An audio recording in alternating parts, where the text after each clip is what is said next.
담임 목사님께서 하나님의 가능성으로 일하라 라는 제목으로 말씀 증거해 주시겠습니다. 시간 우리 믿음의 고백을 하나님 드림으로 말씀 앞에 나아가겠습니다. 하나님은 나를 사랑하신다. 하나님은 내 인생에 크고 비밀한 계획 가지고 계신다. 하나님은 오늘도 나와 동행하셔서 그 계획 이루어 주신다.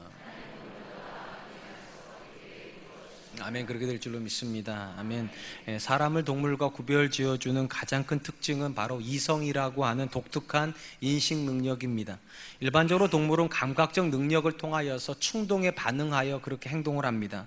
상대적으로 사람은 감각적 능력으로 온 것을 그대로 충동으로 받아들이는 것이 아니라 이성이라고 하는 인식기관을 통하여서 무엇이 바른 행동이고 무엇이 적합한 것인지를 판단한 후에 행동으로 옮기게 됩니다.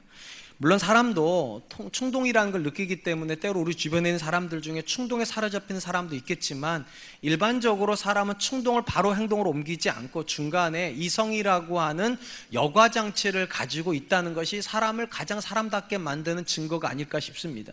한자로 보면 이성의 이자는 다스릴 이자입니다. 그리고 성품성을 쓰는데 그냥 단순히 계산을 해보면 충동을 다스릴 수 있는 능력이 이성이고, 이 이성이 작용을 할 때 비로소 사람은 동물과 달라진다는 것입니다. 그럼에도 불구하고 우리 주변에는 이 일상적인 가장 일반적인 법칙을 넘어서는 사람들이 있습니다. 충동이 이성을 지배하는 사람들이죠. 충동이 모든 것을 결정하는 사람들이 있습니다. 물론 이 사람들에게 이성은 전혀 작용을 안 하는 건 아닙니다. 이 사람들에게 있어서 이성은 어떤 작용을 하는가? 충동을 합리화시켜주는 작용을 하게 됩니다. 흔히 우리가 쓰는 말 중에 내가 하면 로맨스고 다른 사람의 불륜이라고 하는 말이 바로 이런 것일 것입니다. 다른 사람을 향하여서는 이성으로 활동을 해서 비판을 하는데, 내 부분에 대해서는 내가 느끼는 감정을 합리화시켜주기 위해서 이성을 쓴다는 것입니다. 이렇게 되면 이성은 감각의 하수인 역할을 하게 됩니다. 근데 하나님께서 만들어 놓으신 이성은 그런 작용을 하라고 만들어진 것이 아닙니다. 다스리라고요. 우리 안에 일어나는 충동을 다스리도록 하나님께서 이성을 만들어 주셨기 때문에 이성만 제대로 작용을 하면 성적인 문제가 일어날 일이 없을 것이고, 이성만 제대로 작용을 하면 다툼이 일어날 일이 없을 것이고, 이성만 제대로 작용을 하면 폭력적인 사건은 사실은 일어나지 않을 것입니다. 분명한 것은 감각과 이성 다 하나님이 만드신 것이지만 여기에는 우열관계가 있다는 것입니다.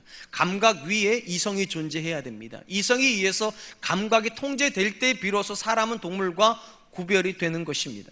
그렇다면 성도가 고백하는 믿음과 이성은 또 어떤 관계를 가지겠습니까? 먼저 짚고 넘어갈 것은 절대로 믿음이 이성을 부정하지 않는다는 것입니다. 많은 성도님들이 이성과 믿음이 대척점에 서 있다고 생각을 하는데 꼭 그렇지가 않습니다. 왜 그런가 하면 감각을 만드신 분도 하나님이시고 이성을 만드신 분도 하나님이시며 믿음을 주시는 분도 하나님이란 점에서 하나님께서, 믿음을 주신 하나님께서 이성을 부정할 수가 없습니다. 왜냐하면 이성을 만드신 분이 하나님이시기 때문입니다. 그런 점에서 절대로 믿음이 이성을 무시하는, 쉽게 말하면 미신적인 신앙 태도로 가는 것은 절대로 건강한 신앙이라고 부를 수 없습니다. 그럼에도 불구하고 또 하나 짚고 넘어갈 것은 이성이 믿음을 통제할 수 없다는 부분입니다. 왜냐하면 만약에 우리가 사는 세상이 이성으로 다 설명이 된다면 이성에 의해서 믿음이 통제가 돼야 됩니다. 그런데 우리가 사는 세상은 이성으로 다 설명되지를 않습니다. 가장 단적으로 하나님이 이성으로 설명되지를 않습니다. 우리 중에서 이성의 활동을 통해서 하나님이 증명되어 하나님을 믿은 사람은 한 사람도 없습니다. 또한 하나님께서 천지를 창조하셨다는 이 사실이 이성적으로 믿어져 가지고 믿는 사람 없어요. 사실은 이성의 활동을 가지고 있는 사람이 가장 좋게 받아들이는 것은 진화론이겠죠. 그건 가장 이성적으로 설명이 쉬운 건데 창조론은 이성적으로 설명이 어렵습니다. 근데 창세기 1장 1절은 하나님의 존재와 창조를 그냥 기술을 하고 있다는 점에서 이성으로 믿음을 제한할 수 없습니다. 오히려 하나님께서 만드신 믿음에 의해서 이성이 확장이 되는 겁니다. 믿음이 들어오면 우리는 하나님을 존재 증명하지 않고도 하나님이 계시다는 걸 인식하게 되죠. 아멘. 또 우리가 보지는 않았지만 또 어떻게 논리적으로 설명할 수는 없지만 하나님께서 이 땅을 창조하시고 지금도 다스린다는 것이 우리의 뇌 속에서 전혀 이상 없이 작동을 하게 되죠. 그런 점에서 이성과 믿음은 서로 충돌하는 건 아닐지 모르겠지만 분명한 것은 이성 위에 믿음이 이성을 통제하고 있어야 되는 것이 성경적 논리라는 것입니다. 특별히 사도 바울이 이 부분에 대해서 이렇게 말을 했습니다. 고린도후서 5장 7절 이는 우리가 믿음으로 행하고 보는 것으로 행하지 아니함이로다. 이성은 보이는 것만을 가지고 판단을 합니다. 그렇기 때문에 이성 안에는 보이지 않는 신비 영역은 존재할 수 없습니다. 근데 믿음은 보이지 않는 영역에 대해서 논하는 거기 때문에 우리는 어떤 삶을 살아야 되는가? 모든 사람이 다 보이는 것만 이야기를 할 때 우리는 보이지 않는 하나님을 이야기를 해야 되고요, 보이는 사건만을 믿으려고 할 때 우리는 보이지 않는 사건 속에서 일하고 계시는 하나님의 계획을 또한 믿어야 될 것입니다. 그런 점에서 무엇이 믿음이고 무엇이 성도가 되는 것인가? 이성의 지배를 받지 않고, 그렇다고 물론 이성을 부정하진 않습니다. 그러나 이성을 넘어선 믿음으로 하나님과 동행하는 것, 그것이 성도가 된다는 의미라 저는 생각을 합니다. 오늘 우리가 살펴보게 될 본문의 말씀은 성도가 이성이 아닌 믿음을 따라 살아간다는 것이 어떤 의미이며 이것이 우리 삶에서 어떤 어려움을 야기시키는가를 보여주는 말씀이라고 생각이 됩니다. 오늘 본문의 말씀은 제자들이 전도 여행을 마치고 돌아오는 이야기로부터 시작을 합니다. 30절 말씀입니다. 사도들이 예수께 모여 자기들이 행한 것과 가르친 것을 낱낱이 고하니. 오늘 본문의 가장 중요한 이야기는 오병이어로 5,000명을 먹이신 사건입니다. 근데 이 사건의 출발점에 뭐가 써 있는가? 제자들이 돌아오는 이야기로부터 시작을 합니다. 주목할 것은 이 본문의 마가는 제자들이 예수께 모여 이렇게 쓰지 않았고 사도들이 예수께 모였다고 썼습니다. 왜 이렇게 썼는가? 이 사도라고 하는 말은 파송되었다는 걸 전제로 하고 있습니다. 당연히 시간 라인으로 놓고 보면 제자들이 파송을 언제 받았는가? 이 본문 앞에 본문에서 받았습니다. 마가복음 6장 7절로 13절에서 파송을 받았고 중간에 어떤 이야기가 들어갔는가? 세례 요한의 이야기가 들어갔고 그 다음에 제자들이 돌아왔다는 이야기로 가는 겁니다. 그러니까 논리적인 순서로 보면 세례 요한의 이야기는 중간에 삽입된 이야기고 파송받았던 제자들이 돌아와서 이야기가 연결된다, 이렇게 보면 될 것 같습니다. 일단 이 본문에서 제자들은 굉장히 흥분되어 있는 상태일 겁니다. 왜냐하면 저들이 나갔더니 예수의 이름으로 귀신이 쫓겨나가고 주님이 복음을 전하라는 그 복음을 전했더니 사람들이 놀래서 그들을 자기 가정으로 영접을 하고 그 말씀 앞에 반응하는 모습을 봤기 때문에 굉장히 흥분했을 겁니다. 왜냐? 그도 그럴 것이 이 본문 이전까지 모든 이적은 누구만 일으키셨는가? 예수님만 일으키셨습니다. 모든 설교는 누구만 했는가? 예수님만 했습니다. 근데 놀랍게도 지금 제자들은 자기가 나가서 귀신을 쫓아도 귀신이 나가고 자기들의 설교를 해도 사람들이 반응하는 그런 걸 경험했으니까 얼마나 흥분이 되겠어요. 그런데 유일하게 흥분을 안 하는 1인이 계십니다. 그게 예수님이십니다. 예수님께서 이렇게 말씀하세요. 31절로 32절에 이르시되 너희는 따로 한적한 곳에 가서 잠깐 쉬어라 하시니 이는 오고 가는 사람이 많아 음식 먹을 겨를도 없음이라. 이에 배를 타고 따로 한적한 곳으로 갈세. 참 재미가 없어요. 제자들이 와가지고 예수님, 내가 이 마을에 가서 이런 귀신을 쫓았고요, 이렇게 말할 때 사람들이 이렇게 반응하면 예수님께서 아유 그랬구나, 좀 더 얘기 좀 해봐라, 좀 더 얘기해, 이래야 재밌을 텐데 이 제자가 말해도 저 제자가 말해도 이 제자가 말을 해도 피곤하구나, 왜 이러는 걸까요? 좀 반응을 해주시고 제자들이 좋아하니까 같이 이야기하면 좋을 것 같은데 예수님께서는 너희가 피곤하니까 한적한 곳 와서 쉬어라, 왜 이렇게 말씀하셨을까? 이 본문의 뉘앙스는 이런 겁니다. 제자들은 엄청 흥분하고 있는데 예수님은 그것을 지극히 당연하다고 생각하신 거라는 거예요. 제자들은 자기들이 나가면 귀신 안 나갈 줄 알았을 겁니다. 자기들이 설교를 하면 아무도 반응 안 할 줄 알았는데 예수님 거꾸로 너희들이 내 이름으로 가면 귀신은 나갈 거고 너희가 내 복음을 가지고 가면 사람들은 반응할 거라고 이미 예수님 알고 계셨다는 거예요. 그러니까 마치 이런 느낌이에요. 뭘 그렇게 호들갑 떠냐고, 원래 그런 거라고, 그런 거 모르고 내가 보냈을 것 같냐고, 너희가 가면 귀신이 나갈 거 내가 알고 있었고 너희가 가서 복음을 전하면 사람들이 그 복음 때문에 변할 걸 내가 알고 있었는데 내가 왜 흥분을 해야 되냐고. 내 유일한 관심은 너희가 너무 피곤하다는 사실. 저는 이게 참 마음에 들어요. 이 말씀이요. 이 말씀 안에서 우리가 확인할 것이 이것이 있습니다. 예수님이 말씀하시는 복음, 예수님이 말씀하시는 믿음, 예수님이 말씀하시는 능력이 무엇이냐는 겁니다. 적어도 이 본문상에서 예수님이 생각하시는 믿음은요, 이적을 만들어내는 겁니다. 복음은 변화를 만들어내는 겁니다. 그게 정상인 거예요. 그리고 그 믿음이 있음에도 불구하고 사람이 안 바뀌는 게 그게 비정상인 것이고, 내가 하나님께서 주신 능력을 가지고서 우리 삶에서 역사를 못 만드는 게 그것이 비정상인 거죠. 근데 언제부턴가 우리 주변에는 믿음이 역사를 만드는 것에 대해서 별로 그렇게 그걸 일상이라고 생각 안 하시는 것 같아요. 설마 그런 일이 일어나겠어? 예수님 믿는다고 내 자녀가 달라지고 내 남편이 달라지고 우리 가정이 달라지고 우리 교회 환경이 달라질까? 그렇게 생각 안 하는 것 같아요. 그러다가 뭐가 달라지면 깜짝 놀라가지고 간증하고 막. 여러분, 우리가 성경에서 만나는 모든 믿음의 사람들의 공통점이 뭔지 아십니까? 그들의 믿음은 다 역사를 만들었다는 겁니다. 그리고 놀라운 것은 그 사람을 알고 있었던 모든 사람은 그 역사에 깜짝 놀랐다는 겁니다. 어떻게 그런 일이 가능하냐고. 요셉의 10명의 형을 기억하십니까? 10명의 형들이 요셉을 은 20에 팔아 넘겨버렸죠. 애굽으로 버렸습니다. 그리고 그들은 어떤 생각을 했을까요?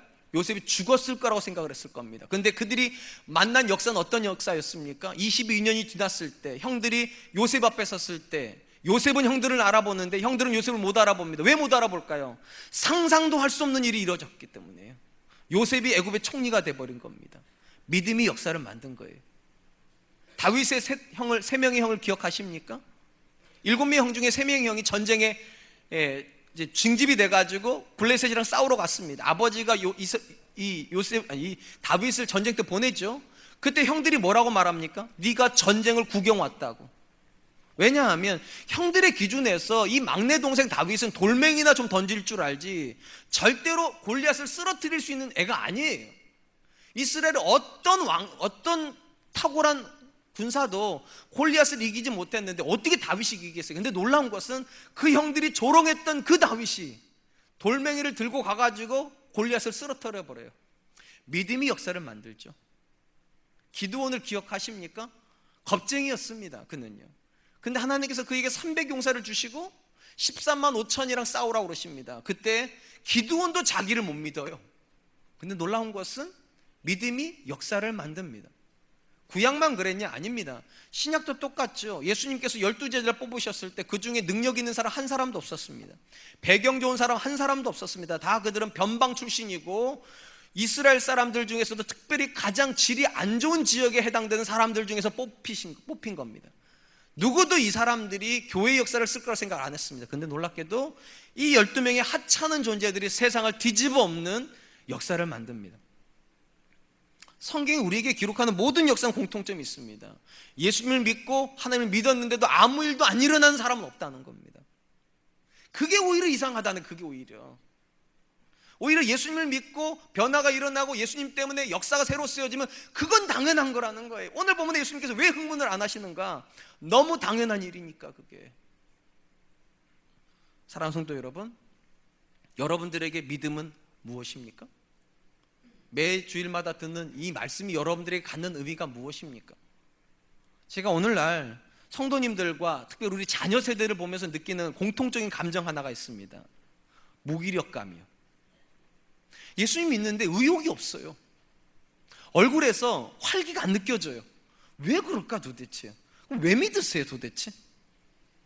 마치 시체들이 걸어 다니는 것 같아요. 특히 우리 자녀 세대들이요. 하나님께서 분명히 능력을 주시는 분이시고 오늘도 그분이 살아계셔서 우리 가운데 일하시는데 왜 그렇게 무기력할까요?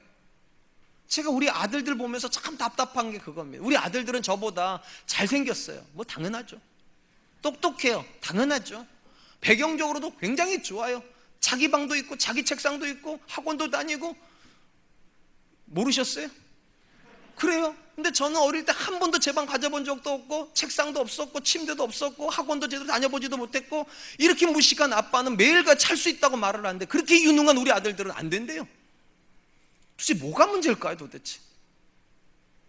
시대는 분명히 더 좋아졌어요. 이전보다 훨씬 좋은 시대고 자기가 얼마든지 길을 개척해 나갈 수 있는 가능성이 더 많은 시대가 됐는데도 우리 자녀들은 더 많은 절망을 느끼는 게 현실입니다. 왜 이렇게 됐을까요?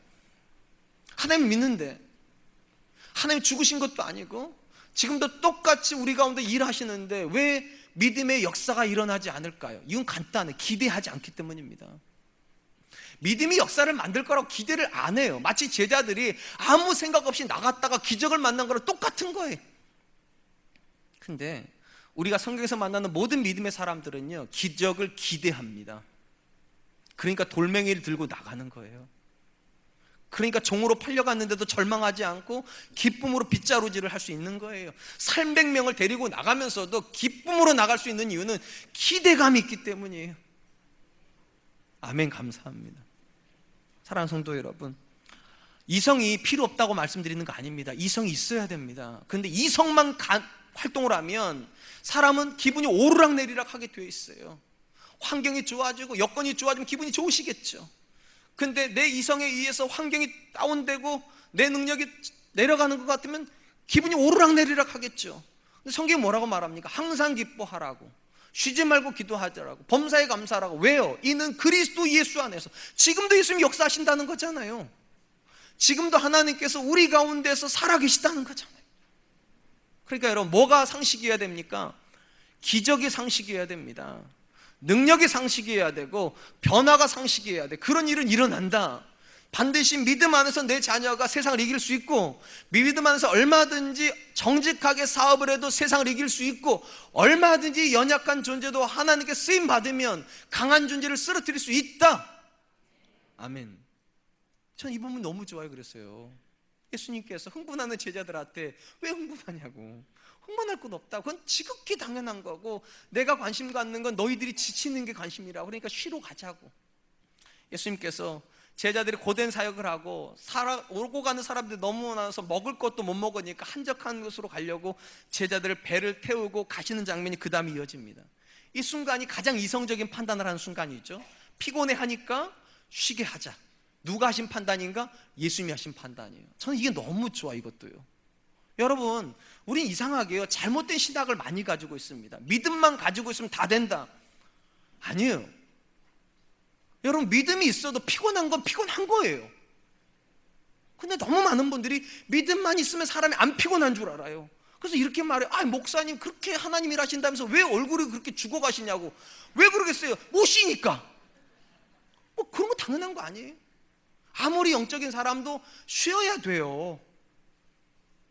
믿음이 아무리 좋아도 고된 일을 하면 지치는 거예요. 예수님이 그러니까 제자들한테 쉬자고 그러니까 너무, 제자들이 예수님께 쉬자고 그랬으면 참 안 좋을 텐데, 하나님의 아들이신 예수님께서 제자들한테 말을 하죠. 너희가 좋은 사역하고 왔다고 그렇다고 안 지치는 거 아니라고. 아무리 귀한 사역을 해도 지치는 건 지치는 거니까 가서 쉬자고. 우리는 종종 이성적인 행동들이 잘못된 행동이라고 생각할 때가 굉장히 많은 것 같습니다. 그렇지 않습니다. 예를 들면 이런 거예요. 우리 자녀들이 교회 생활을 열심히 하니까 공부 안 해도 하나님께서 길을 열어주실 거라고. 저는 잘 동의가 안 돼요. 그거는요.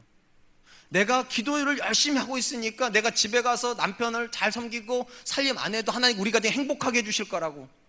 전 그거 동의가 안 돼요.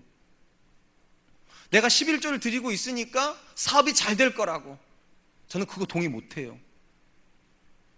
왜냐하면 여러분, 아무리 하나님 앞에 예배를 드리는 자녀일지라도 공부해야 됩니다.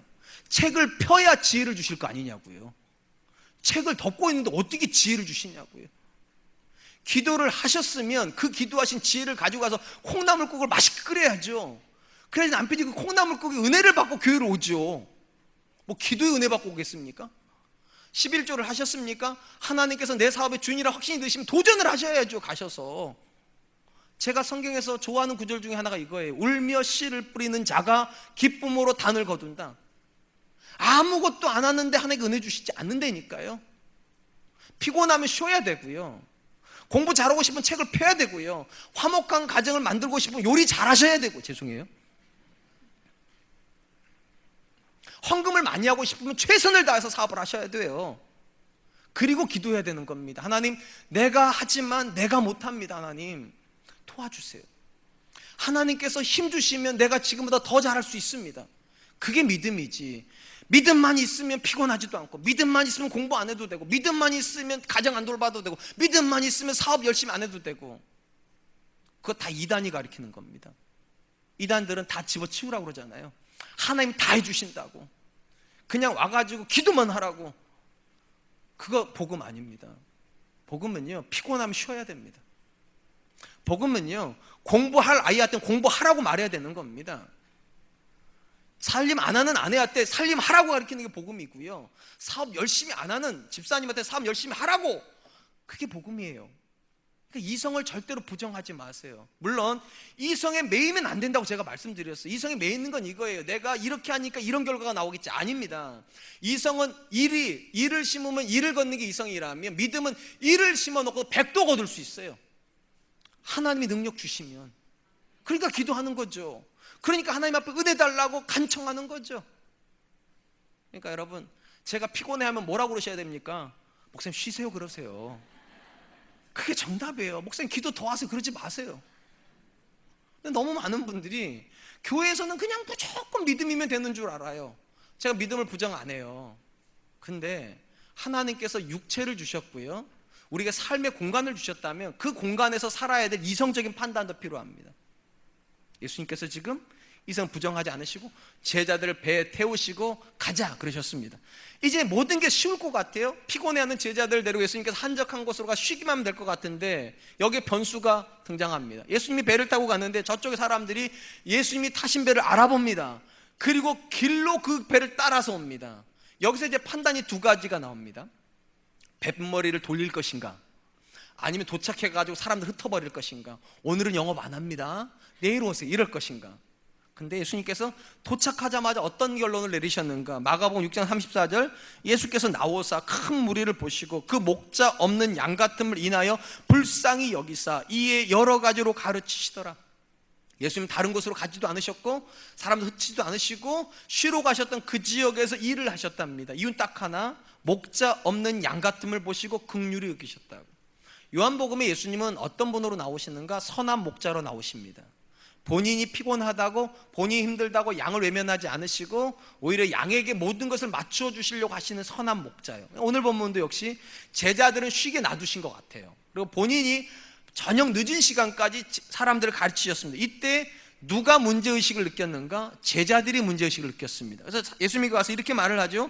35절 36절, 때가 저물어 가매 제자들이 예수께 나와 여짜오되 이곳은 빈들이요 날도 저물어 가니 무리를 보내어 두루 촌과 마을로 가서 먹을 것을 사 먹게 하옵소서. 제자들이 지금 예수님에게 경각심을 주는 건 뭔가? 지금 시간이 너무 늦어지고 있다는 겁니다. 왜 이게 경각심이 필요한가? 지금 제자들과 그 무리가 서 있는 곳이 빈들입니다. 구약적 관점에서 보면 어디냐? 이게 광야예요. 광야는 저녁이 되면 추워지죠.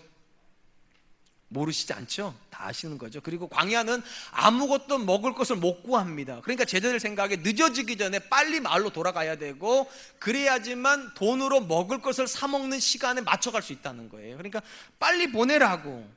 그때 예수님께서 뭐라고 말씀을 하시는가? 37절, 대답하여 이르시되 너희가 먹을 것을 주라 하시니 여짜오되 우리가 가서 200데나리온의 떡을 사다 먹이리까. 제자들은 지금 급해요. 빨리 보내야 되는데 예수님께서 거꾸로 뭐라고 말씀하시냐? 보낼 거 없고 너희가 먹을 것을 줘라. 마치 느낌이 이런 거예요. 제자들 안에 먹을 음식들이 엄청나게 있는데 그걸 감추고 있는데 주님께서 감춘 거 꺼내 먹여, 이런 느낌이에요. 그때 제자들이 뭐라고 대답을 하는가? 200데나리온을 떡을 사다가 먹이리까. 이건 수사의문이에요. 쉽게 말하면요, 못 먹인다는 겁니다. 일단 200데나리온이 어느 정도 되는지를 알아야 이게 느낌이 오겠죠. 1데나리온은 그 당시 노동자 하루품 싸기라고 합니다. 그럼 200데나리온이면 유대인들은 안식일 일을 안 하기 때문에 대략 한 8개월 정도의 임금입니다. 한 사람이 한 달에 한 200만 원을 번다고 치면 1600만 원입니다. 역시 안 놀라세요. 1600만 원치 떡을 사다 먹이라고 하는데도 여기에 뭐 1600만 원 오늘 헌금하신 분이 좀 계신가 봐요. 안 놀라시는 거 보니까. 이 당시 제자들은요, 일을 안 하는 사람들 아닙니까? 1600만 원 돈 없습니다. 있다고 치자는 거예요. 일단 있다고 치면 1600만 원을 가지고 마을로 가면 바로 땅을 구할 수 있습니까? 요즘 우리가 뭐 뚜레쥬르나 파리바게뜨 이 빵집도요 1600만 원치 하루에 못 삽니다. 미리 주문을 해야 돼요. 현대도 그래요. 과거는 다 손으로 만드는 건데 1600만 원치 어떻게 사요 가가지고. 제자들이 말하는 거죠. 200데나리온의 떡이 있어도 이 사람들 다 못 먹이는데 일단 우리는 200데나리온도 없고 떡도 없고 어떻게 먹이냐는 거죠. 동일한 내용을 기록하고 있는 요한복음 6장에 가보면 예수님께서 제자들과 이런 대화를 한 게 아니라, 모든 제자가 아니라 딱 한 사람이랑 대화를 합니다. 그게 빌립이에요. 빌립에게 예수님께서 너희가 먹을 것을 주라고 했더니 빌립이 뭐라고 말하는가?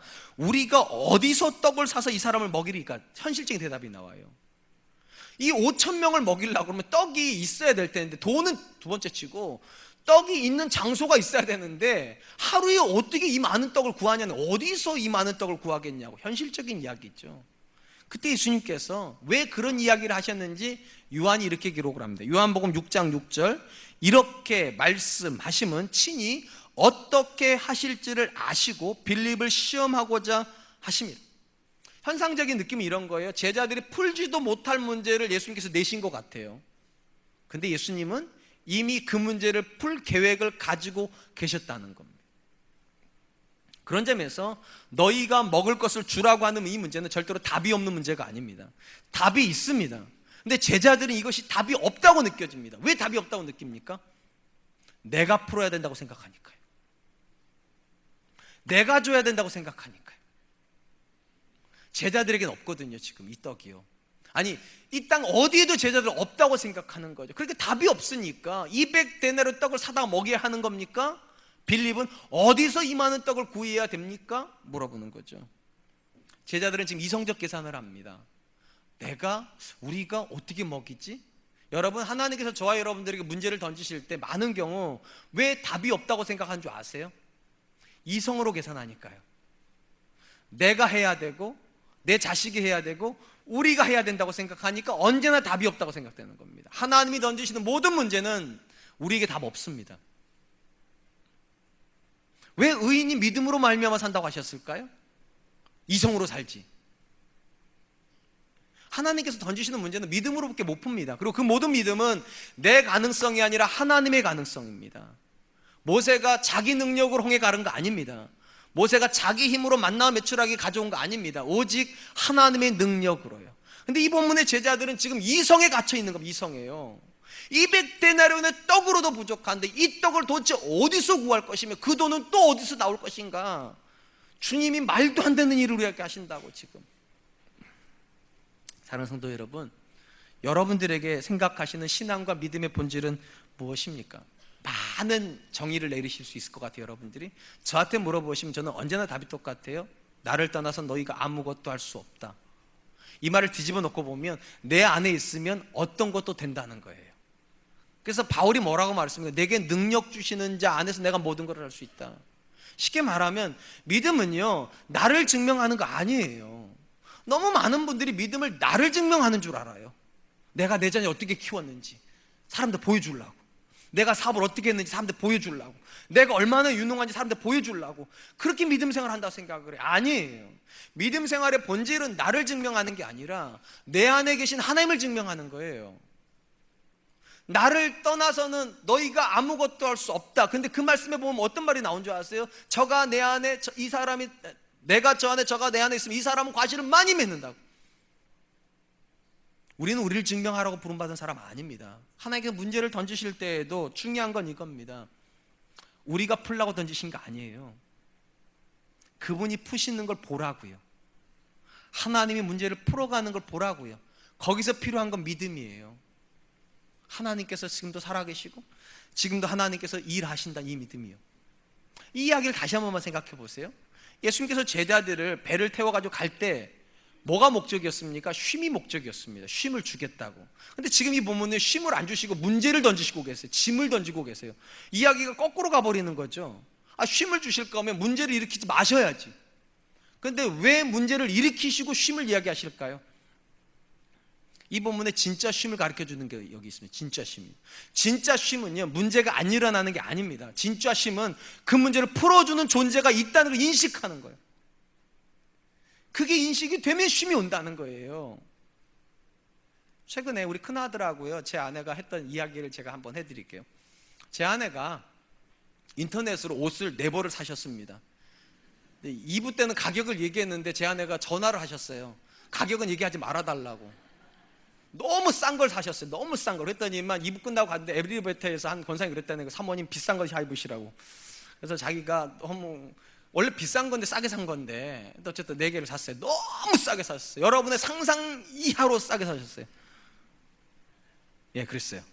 소포가 왔어요. 제 아이가 받았나 봐요. 뜯었어요. 안에 옷이 4벌이 들어있는데 우리 아들이 보기에도 좀 약간 허접해 보였나 보죠. 집에서 입으려고 사신 거예요. 집에서 이렇게 그냥 막 입으려고. 그러니까 싸게 샀죠. 우리 아들이 그랬다는 거예요. 엄마가 수준이 있지. 이렇게 좀 비싼 거 사. 엄마도 비싼 거 사서 입을 자격 있어. 이랬다는 거예요. 그 얘기를 저녁 때 제 아들이 제 아내가 저한테 하는 거예요. 여보, 희준이가 나한테 엄마도 이제 비싼 거 사 입을 자격 있다고 그랬어요. 제가 그랬어요. 웃긴다고. 왜 웃기냐? 지가 돈을 벌어오고서 그 얘기를 해주든지. 돈은 제가 벌어오는데 지들끼리 앉아가지고 우리 비싼 거 사 입자? 무슨 의미가 있어요 그게. 근데 제가 그랬어요. 웃긴데 참 은혜롭다고 그랬어요. 왜냐하면 제 아내랑 우리 아들이 왜 그런 얘기를 할 수 있겠습니까? 돈을 벌어오는 아빠가 있으니까요. 이게 쉼이에요. 나는 아무것도 없는데, 우리 엄마도 아무것도 못 사는데 아빠가 일을 하니까 우리가 살 수 있다고. 이게 쉼이죠. 지금 제자들이 문제가 일어났어요. 니네가 먹을 걸 주라고. 제자들은 없어요. 없다고 끝나면 쉼이 없는 거죠. 그 문제를 풀어주는 예수님이 계시면 쉼이 있는 거죠. 하나님께서 우리에게 문제를 던지시는 이유가 뭘까요? 자꾸만 우리가 풀 수 없는 문제를 자꾸만 주시는 이유가 뭘까요? 진짜 쉼은 우리에게서 나오지 않는다는 걸 가르쳐 주시려고요. 진짜 쉼은 우리에게 없어요. 하나님에게 있죠. 그러니까 믿음을 이야기하는 거죠. 지금 제자들은 그 현장에 서 있는 겁니다. 한번 다시 생각해 보세요. 제자들이 선교 현장에 갈 때, 전도 현장에 갈 때 얼마나 두려웠겠습니까? 아무것도 안 가져갔는데. 근데 거기 가가지고 이적이 일어나고 사람들이 자기를 집으로 영접을 하고 복음에 반응하는 거 볼 때 그들은 깜짝 놀랐죠. 쉼을 발견했으니까. 거기서 두려움으로 갔는데 거기서 쉼을 발견한 겁니다. 그때 어떻게 한 겁니까? 그들이 자기 걸로 한 겁니까? 주님 걸로 한 겁니까? 주님 걸로 했습니다. 주님의 이름으로 귀신을 쫓아냈고요, 주님의 가르침으로 그들의 먹을 것을 얻었습니다. 그런데 신기하게도 사역은 주님의 것으로 해놓고서는 떡을 만들고 빵을 만드는 문제에서는 계산을 하려고 한다는 거죠. 이성적으로. 하나님이 한 번도요 사역하고 가정을 분리시킨 적이 없어요. 교회도 주님 거고요, 여러분의 가정도 주님 겁니다. 근데 이상하게 우리는 교회에서는 믿음으로 뭘 하려고 하면서 집에만 가면 계산하려고 합니다. 우리 자녀가 어느 대학교 나왔는데 이 실력으로는 취업 어떻게 못하는데 결혼을 하려면 어떻게 해야 될 때 자꾸만 머리로 계산을 해요. 그러면서 좌절해요. 쉼이 없어요. 교회 오면 마음이 평안하다고 하시는데 집에만 가면 너무 힘들대요. 왜 그러세요? 집에 가도 똑같아요. 거기도 하나님 계시니까. 근데 이상하게 우리는 집에는 하나님 안 계시는 줄 알아요. 빵은 내가 만들어야 되는 줄 알아요. 그러니까 너희가 먹이라 그러면 미쳐버리는 거죠. 너희가 키우라 그러면 미쳐버리는 거죠. 어떻게 하냐고요 하나님. 내가 어떻게 이 자녀를 키워요? 어떻게 내가 제 자녀를 책임져요? 근데 여러분, 성경이 말하는 모든 답은 하나입니다. 너희 염려를 주께 맡겨버리라. 이는 주께서 너희를 돌보심이라. 맡기는 분이 있어요. 우리가요. 그게 쉼이에요. 문제가 있는 게 문제가 있어서 쉼이 없는 게 아니라 맡기는 주체가 없어서 쉼이 없는 거예요. 오늘 본문에 예수님께서 제자들에게 왜 너희가 먹을 걸 주라고 그러셨을까? 그들이 사역의 현장에서 경험했던 그 믿음의 비밀을요, 삶의 현장에서 똑같이 경험하라는 거예요. 삶에서도 된다는 거예요. 얼마든지 주님 손에 너의 문제를 맡기면 주님의 것을 가지고 너희가 먹을 수 있다고. 이후로 제자들이 5병이어로 5,000명 먹일 때 그들의 것을 먹이지 않습니다. 주님의 손에서 떡을 받아다가 사람들에게 줍니다. 주님의 손에서 고기를 받아다가 사람들을 줍니다. 자기 것 주는 것이 아니라 주님의 것을 줍니다. 믿음은 내 것을 증명하는 게 아니에요. 하나님의 것을 증명하는 거예요. 제가 이 시대의 크리스찬들을 보면서 굉장히 마음이 아픈 거, 자기 걸로만 살려고 그래요. 자기 걸로 자녀 키우고 자기 걸로 사업을 하고 자기 걸로 심지어 교회 일도 하려고 그래요. 능력이 안 나타나요. 기적이 안 나타나요. 거기 하나님의 이름이 드러나지를 않아요. 사실은 저와 여러분들에게 정말로 필요한 것은요, 하나입니다. 우리가 가진 것을 주님 손에 올려드리는 거예요.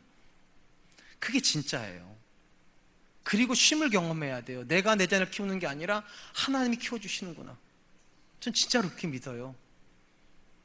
내가 사업을 하고 있는 것 같지만 내가 하는 게 아니라 하나님 진짜로 끌고 가시는구나. 교회가 사람들이 하는 것 같은데 기가 막히게 하나님께서 사람이 할 수 있는 일을 해주시는구나. 사랑하는 성도 여러분, 왜 예수님께서 제자들을 광야로 내모셨을 것 같습니까? 왜 광야로 데려가셨을까? 이 광야는 사람이 아무것도 못하는 점입니다. 사람이 아무것도 못하는 절망의 장소에서 너희가 뭐 하라고 말씀하시는 거예요. 엄밀히 말하면 쉼이 없는 곳이에요, 거기는요. 근데 심지어 그 광야에서도 쉼이 주어지는 이유는 딱 하나입니다. 거기에도 주님이 계시면, 거기에도 하나님이 계시면 쉼은 있다. 그러니까 우리 자녀들이 좋은 성적을 못 받아왔기 때문에 내 자녀 인생에 소망이 없는 게 아닙니다. 그 자녀의 인생에 주님만 계시다면 그 하나님께서 그 자녀에게 열정을 불러일으킬 거거든요. 열정이 불러일으켜진 자녀는 뭐를 해도 해낼 겁니다. 우리 남편들이 실력이 없어서 세상에서 그렇게 되는 거 아닙니다. 그 인생에 하나님이 계시지 않기 때문이죠. 하나님이랑 같이 일하지 않기 때문이죠. 절망의 현장에 서 계십니까? 명심하십시오. 하나님께서 저와 여러분들에게 기대하시는 것은 여러분이 문제 푸는 거 아닙니다. 문제를 풀어주실 분이 계시다는 걸 경험하게 하는 거예요. 그게 쉼이에요. 여러분, 우리 중에 분명한 것은 계산이 굉장히 빠른 분들이 계십니다. 내 자녀한테 내가 줄 수 있는 돈이 얼마 안 되는데, 내가 사업을 잘할 수 있는 능력이 내 안에 없는데, 나는 성품적으로 굉장히 다른 사람을 아프게 하고 행복한 가정을 만들기엔 굉장히 불편한 그런 성품을 가지고 있는데 계산이 굉장히 빠른 분들이 계실지 모르겠어요. 근데 오늘 본문에서 예수님께서 주목하신 것은 여러분의 것 아닙니다. 주님이 주시는 것에 주목하십니다. 저와 여러분들도 그랬으면 좋겠어요. 내가 가지고 있는 무언가가 관심이 아니라 주님이 내게 주시는 무언가에 진짜 관심이 있었으면 좋겠어요. 주님이 주시는 성품이 있음을 믿으세요. 주님이 주시는 지혜가 있음을 또한 믿으세요. 주님이 주시는 능력이 있음을 또한 믿으세요. 그리고 그 능력과 그 지혜와 그 성품을 가지고 우리가 세상에 나갈 때 비로소 알아요. 감당할 수 없는 문제가 없구나. 진짜 할 수 있구나. 문제가 진짜로 풀어지는구나. 저는 우리 사랑과 은혜교 성도님들이 그럴 수 있었으면 좋겠어요. 이성은 나의 가능성을 계산하는 겁니다. 이성은요. 믿음은 하나님의 가능성을 기대하는 겁니다. 진짜 멋있는 말 했어요, 제가 지금요. 이성은 나의 가능성을 계산하는 거예요. 믿음은 하나님의 가능성을 기대하는 거예요. 그리고 믿음이 역사를 만들어요. 자, 오늘 본문 다시 돌아갑니다. 예수님께서 제자들이 말했어요. 너희가 먹을 것을 줘라. 제자들이 대답을 했습니다. 우리가 200데나리온의 떡을 가지고 이들을 먹여야 합니까? 그때 예수님께서 뭐라고 말씀하시는가? 38절 이르시되 너희에게 떡 몇 개나 있는지 가서 보라 하시니 알아보고 이르되 떡 5개와 물고기 2마리가 있더이다 하거늘. 이 다음 이야기는 우리가 너무 잘 압니다. 예수님께서 하늘을 우러서 축도하시고 떼어주셔서 5,000명을 먹이십니다. 여기서도 중요한 거 나오죠. 예수님은 하늘을 우러서 쉽게 말하면 자기 가능성이 아니라 하나님의 가능성을 가지고 역사를 하시죠. 그리고 주님의 손에서 제자들의 손으로 옮겨가고 제자들이 그걸 가져다가 사람들에게 먹입니다. 하나님의 가능성을 일한 거죠. 근데 이야기를 다시 한 번만 생각해 보죠. 제자들이 지금 5,000명이 넘는 사람들을 돌아다녔을 겁니다. 뭐가 있는지 보려고. 5,000명이 넘는 사람들에게서 얻은 건 딱 하나밖에 없습니다. 도시락 하나요. 보리떡 5개, 물고기 2마리. 기뻐했겠죠? 5,000명 안에서 보리떡 5개, 물고기 2마리 얻었는데 기뻐했을까요? 절망했을까요?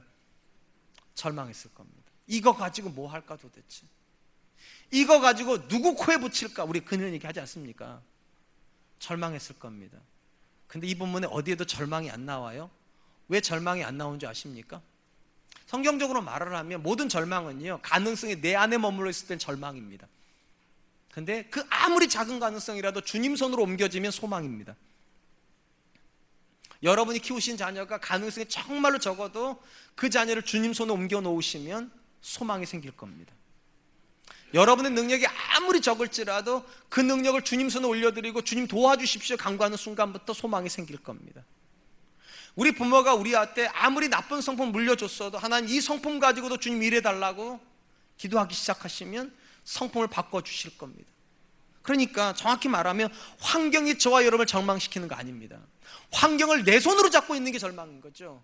그 자녀를 내가 키우니까 절망인 거고, 그 사업을 내 힘으로 하니까 절망인 거고, 그 환경을 내가 어떻게 하려니까 절망인 거죠. 옮겨가야 됩니다. 내 손에서 주님 손으로요. 그리고 주님이 하신 것처럼 하늘을 우러러서 기도해야 됩니다. 하나님, 내 자녀이지만 내 자녀 아닙니다. 하나님의 자녀입니다. 하나님 키워주세요. 내가 하는 사업이지만 내 거 아닙니다. 하나님이 해주세요. 우리가 섬기는 교회이지만 우리 거 아닙니다. 하나님 겁니다. 하나님이 복음을 확장해 주세요. 거기서 역사는 일어납니다. 오늘 설교 제목이 뭔지 아십니까? 하나님의 가능성으로 일하라예요. 나의 가능성으로는 역사가 일어나지 않습니다. 하나님 드러나지도 않습니다. 하나님의 가능성이 우리 안에서 표출될 때 사람 드러납니다. 아무개 권사 안에 하나님 일하신다고, 아무개 장로님 안에서 하나님 일하신다고, 하나님이 살아계심을 보고 싶으냐고, 사랑과 은혜께 정원준 목사의 두 아들을 봐라, 하나님 그 안에서 일하신다. 이게 제 꿈이에요. 정말 하나님의 살아계심을 증명하고는 꿈. 그러려면 여러분의 가능성을 계산하지 마세요. 가능성 맡겨놓으시고 하나님의 가능성을 기대하세요. 이제 말씀을 맺으려고 합니다. 우리가 사는 사회에서 칭찬받는 사람들은 이성이 건강한 사람들입니다. 이성에 의해서 감성만 통제가 되면 가정 깨질 일 없습니다. 사회 안에서 범죄 일어날 일 없습니다. 정말 해괴망측한 사건도 일어날 일이 없습니다. 이성만 제대로 활동을 해도. 그래서 사회에서 모든 교육은 건강한 이성을 가진 사람을 키워내는 겁니다. 근데 여러분, 하나님이 찾으시는 사람은 그 이상입니다. 이성만 건강한 사람이 아니라 이성으로 계산이 안 되는 영역을 믿음으로 기대할 수 있는 사람이에요. 내가 못하지만, 내 남편이 못하지만, 내 자녀가 못하지만, 우리가 못한다고 하나님도 못하겠는가? 내게 능력 주신다 해서 내가 뭐든 할 수 있고, 할 수 있거든요. 무슨 말이냐? 믿는 자에게 능치 못함이 없다. 그 믿음 가지고 하나님 바라보는 사람, 그 믿음 가지고 하나님께 문제를 올려드리는 사람, 그 사람 전 찾으신다고 믿습니다. 그리고 그 사람을 통하여서 하나님 지금도 하나님의 살아계심을 증명해 주실 겁니다. 여러분 어떤 사람 되고 싶으십니까? 저는 하나님의 가능성을 일어나는 사람 되고 싶습니다. 그리고 그런 성도들과 신앙생활을 하고 싶습니다. 이번 한 주간 그런 가능성, 하나님의 가능성을 붙잡고 기도하는 저와 여러분 되시길 주님의 이름으로 축원드리겠습니다. 이제 여러분께 찬양할 텐데요, 주님이 주신 땅으로라는 찬양입니다. 이 찬양이 원래 고백은 갈렙이라는 사람이 했습니다. 85세 나이에 헤브론 산, 가장 견고한 성을 정복하러 가는 갈렙이 이 산지를 내게 주소서. 사실 그 당시 어떤 젊은이들도 도전하지 못했던 성읍입니다. 근데 갈렙이 믿음으로 도전합니다. 믿음은 이성을 뛰어넘는 거니까. 이 찬양하면서 하나님, 우리 안에 갇혔던 모든 인간적 가능성을 다 내려놓고 믿음으로 하나님의 가능성을 붙잡고 전진하게 해주십시오. 내 자녀에게 그런 열정 주시고, 우리 남편과 우리 배우자들에게 하나님 그런 소망을 주셔서, 또 우리 교회에게 그렇게 하셔서 우리 안에 갇히지 않게 해주시고 하나님을 증명하는 그런 사람 되게 해달라. 우리 같이 한번 찬양하겠습니다.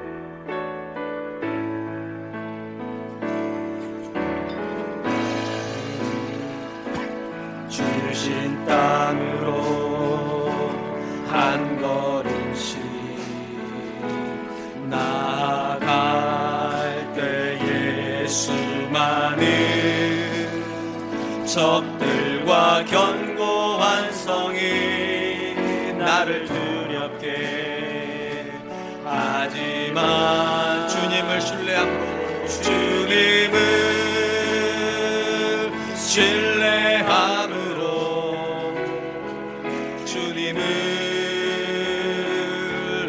의지함으로, 주님이 주시는 담대함으로 큰 소리 외치며 나아가네.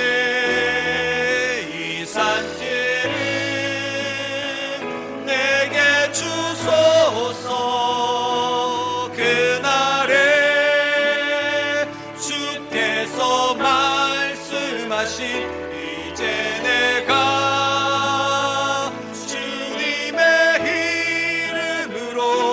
그 땅을 취하리니.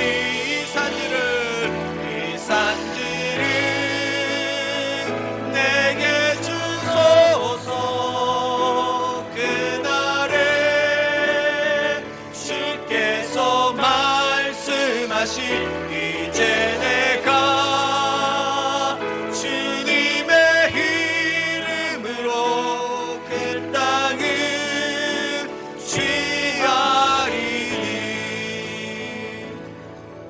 사랑하는 성도 여러분, 이성도 하나님이 주신 것이고요, 믿음도 하나님이 주신 겁니다. 적어도 우리가 감성에 치우치지 않고 있다면 괜찮은 사람일 겁니다. 근데 괜찮은 사람은 역사를 못 만듭니다. 오직 역사를 만드는 사람은 괜찮은 사람 이상의 사람입니다. 이성으로 자기의 가능성을 계산하는 사람이 아니라 믿음으로 하나님의 일하심을 기대하는 사람이에요. 그리고 그 하나님 앞에 나의 작은 가능성을 맡기는 사람이에요. 내 자녀를 키워달라고 하나님께서 내 사업체를 하나님께서 함께 경영해 주시라고, 우리 교회를 하나님께서 다스려 주시라고 매일같이 하나님 앞에 가서 그 하나님께 기도하고 매일같이 그 하나님과 함께 걸어가고 있는 그 사람이 역사를 만드는 사람입니다. 하나님께 기도했으면 좋겠습니다. 하나님, 내 안에 있는 두려움들, 내 안에 있는 모든 불안들, 하나님 이성적 생각으로 했던 것들 다 내려놓게 하여 주시고 믿음으로 눈들어 하나님 바라보게 하여 주시옵소서. 오병이어를 가지고도 5,000명을 먹이실 수 있는 그 하나님의 능력이 내게도 공급될 줄로 믿습니다. 하나님, 나에게도 그 능력 주시고 내 자녀에게도 그 능력 주시고 우리 가정과 우리 교회에게도 또 이 나라의 민족에게도 그 능력 주셔서 어떤 상황에서도 믿음으로 승리할 수 있게 하여 주시옵소서. 우리 같이 한 번만 기도하겠습니다.